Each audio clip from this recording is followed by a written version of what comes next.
বুড়ো দাদু, আমরা দুই বন্ধু বিদেশে কাজে যাচ্ছি, আমাদের ইয়াং বউ দুটোকে একটু কদিন তোমার কাছে রাখবে? ভাজা মাছ খেতে না পারি, গন্ধটা তো শুকতে পারবো। রং লেগেছে, সিনেমার সেই ছবিতে নায়ক নাকি থাকবে শাকিব খান, নাম নাকি কিরে 6 মাস তো হয়ে গেল, তোদের স্বামীরা তো এখনো এলো না, আমি তো আর টানতে পারছি না।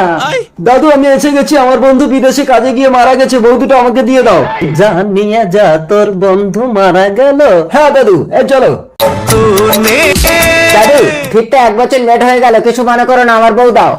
তোর বন্ধু এসে বললো তুই মারা গেছিস, ও তো 2টো বই নিয়ে চলে গেল রে ভাই। বেশি চালাকি করো না দাদু, আমার বউ দাও।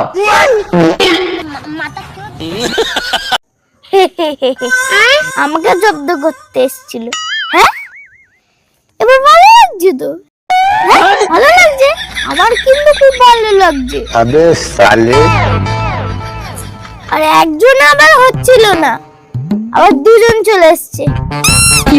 আমার কৃষ্ণ কাকা না, বসে থাকো।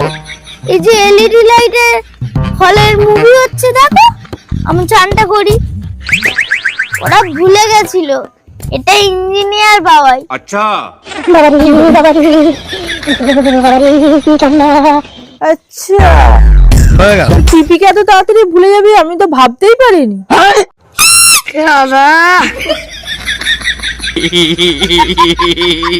আমি থাকতে এটা তুই হতে দেবো?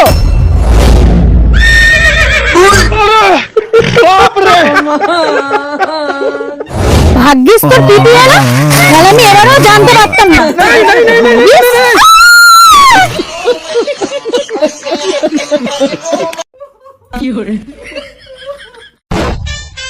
স্যার, এই মেয়েটা আমার স্বামী শ্লীলতাহানি করেছে।